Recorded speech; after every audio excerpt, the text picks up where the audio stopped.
Halo, jumpa lagi bersama channel tutorial recehan. Dan pada saat ini kita akan bersama belajar membuat sebuah peringkat ya, peringkat dari data Excel yang berupa daftar nilai ataupun misalnya Anda menjadi juri dalam sebuah perlombaan, ini juga bisa bermanfaat. Nah, seperti pada contoh saat ini saya sudah punya tabel ya, tabel daftar nilai tes akademik dari 10 anak atau 10 orang, dan di sini ada 3 mata pelajaran yang dinilai: bahasa Indonesia, matematika, dan IPA. Nah, pada saat ini kita akan belajar bagaimana mencari peringkat. Kira-kira siapa nih yang menduduki peringkat pertama dari ke-10 anak ini, atau siapa nih yang menduduki 3 besar, 5 besar, dan seterusnya.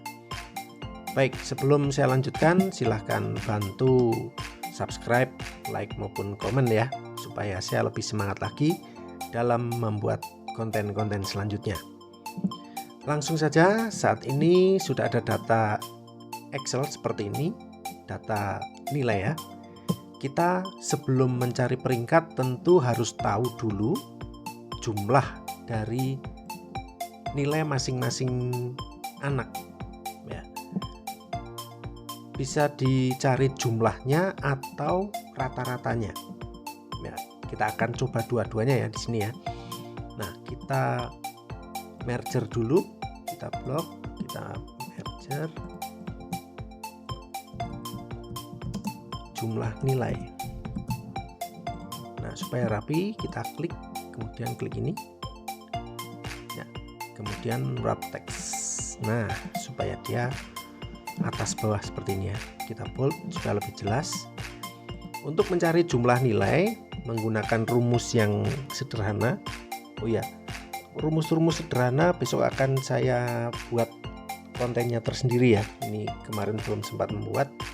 Tapi kita tahu dulu untuk menjumlahkan nilai seperti ini, kita cukup tekan di sel sini, lalu kita klik atau tekan sama dengan, kemudian ketikkan sum ya, sum kurung buka, lalu kita blok dari sini sampai ke pojok kanan. Nah, kemudian kita ketikkan kurung tutup, lalu enter. Nah, ini sudah ketemu jumlah nilai dari Andreas Wisesa. Kita rapikan dulu, kita letakkan di tengah. Ini atas bawahnya juga kita klik. Karena apa? Kalau misalnya ini agak turun gini, dia nggak akan rapi kalau tidak kita klik ya. Kalau kita blok, kita kliknya ini, ya dia akan rapi. Ini kemudian kita copy saja ke bawah. Cukup geser kursor ke sudut kotak ini ya, sudut sel yang kita klik, sudut kanan bawah kita drag atau kita tarik turun. Nah, ini sudah ketemu untuk jumlah nilainya. Sebenarnya kita mencari peringkat, kalau datanya sedikit kita bisa cek manual ya, atau kita bisa urutkan, kita menggunakan sort. Tapi saat ini nanti kita akan menggunakan cara tertentu. Nah, kita uji coba nanti apakah kira-kira sama atau tidak ketika kita mencari peringkat berdasarkan jumlah nilai dan berdasarkan rata-rata. Kita akan membuat rata-rata di sebelah sini. Kita copy aja ya, drag ke kanan. Nah, rata nilai. Nah, kalau rata-rata rumusnya menggunakan sama dengan average. Average gitu ya, average kurung buka, kita blok seperti tadi, kemudian kita kurung tutup, enter. Nah, ini rata-rata nilainya dari ketiga nilai ini adalah 73. Kita drag turun, kita copy. Nah, ini kebetulan ada yang bilangan bulat, ada yang koma-koma ya. Nah, ini supaya rapi kita samakan saja. Untuk komanya misalnya 2 angka di belakang koma. Ini kita gunakan ini ya, di bagian home lalu number ini kita klik. Nah, sampai ada 2 angka di belakang koma. Lalu kita center supaya dia berada di tengah. Kemudian supaya ini rapi, oh ya, untuk merapikannya nanti terakhir aja ya. Nah, kita buat peringkat. Ini kita copy dulu. Peringkat. Nah, kita uji coba dulu peringkatnya berdasarkan jumlah nilai ya. Nah, untuk mencari peringkat, kita klik di sel sini, lalu sama dengan gunakan rumus rank. Nah, RANK, rank. Kurung buka. Lalu di sini perhatikan rank, number itu artinya nomor pertama ya, data pertama yang akan kita cari peringkatnya, atau data siswa yang akan kita cari peringkatnya itu nilainya siapa atau jumlah nilainya siapa, itu kita klik nanti. Lalu ref ini artinya data sumbernya dari data apa saja. Nah, saya contohkan di sini untuk rank, karena kita mencari peringkat punyanya Andreas Wisesa, maka rank kurung buka kita klik jumlah nilai punyanya Andreas Wisesa, kita klik.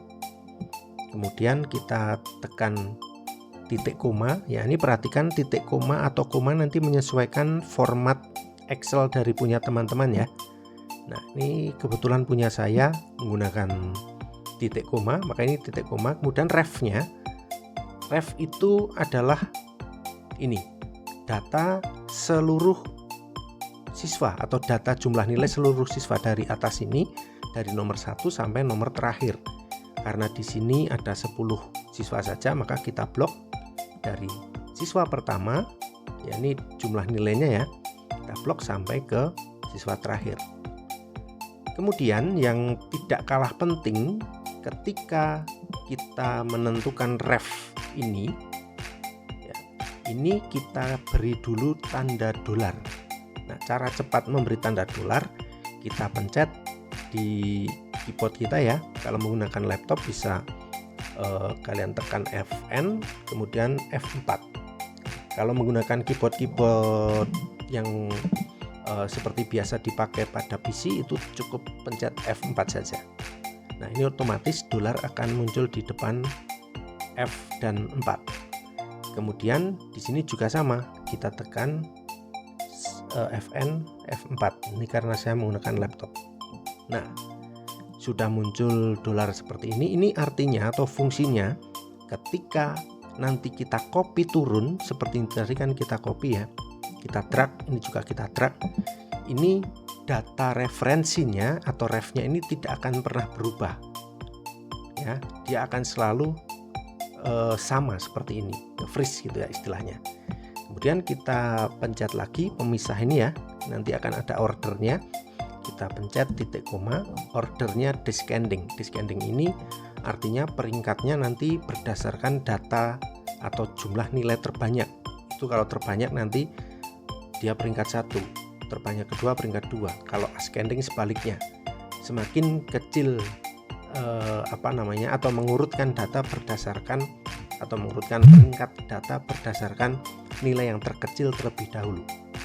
Itu beda ascending dan descending. Jadi kita pilih yang descending, kita klik 2 kali ya, klik nah, sampai 0. 0 ini artinya dia mewakili descending. Kalau ascending itu 1, kita tutup kurung.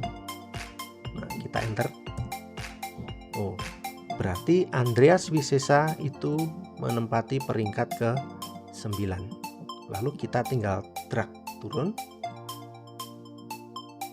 Nah, langsung ketemu siapa peringkat 1, peringkat 2, 3 dan seterusnya. Nah, saya jelaskan tadi manfaat dari freeze itu ya. Perhatikan di bagian formula bar ini ya, ini saya tekan di punyanya Andreas Wisesa, dia F4, lalu refnya ini.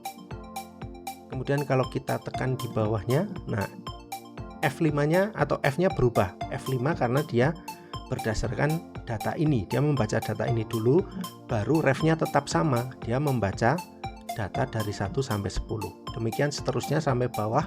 Jadi gunanya dolar tadi untuk mengunci. Gitu ya. Kemudian kita coba mencari peringkat berdasarkan rata-rata ya. Kalau tadi berdasarkan jumlah nilai, sekarang berdasarkan rata-rata. Sama caranya, kita klik sama dengan rank kurung buka, agak cepat ya.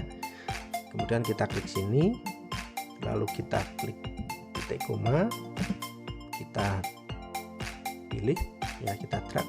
Kemudian ini kita beri tanda dolar. Ini juga sama, dolar. Lalu kita tekan untuk memilih descending atau ascending. Kita enter. Nah, sama ya. Jadi Anda nanti ketika mencari peringkat itu boleh berdasarkan jumlah nilai ataupun rata-rata. Jadi tidak usah dua-duanya peringkatnya kita beri keterangan peringkat berdasarkan nilai atau peringkat berdasarkan rata-rata. Peringkatnya cukup satu. Kita hapus saja yang ini. Peringkatnya cukup satu, tapi data jumlah nilai dan rata-rata boleh ditampilkan semuanya. Nah, selanjutnya kita akan rapikan. Datanya kita rapikan. Ini kita letakkan di tengah. Lalu ini kita blok dulu sampai bawah. Kita beri border biar sama. Kita blok. Kita beri warna yang sama. Nah, kemudian ini supaya tidak ada pemisah seperti ini ya, ini kan wagu ya kalau saya boleh bilang. Ini kita blok, kita merger lagi.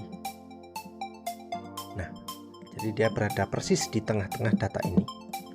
Kemudian bagian ini kalau misalnya mau di warna yang beda-beda. Jadi kalau membuat tabel di Excel, kalau bisa tetap dirapi-rapikan, dipercantik supaya orang ketika membaca datanya itu juga seneng itu ya. Oke, ini peringkatnya. Gimana?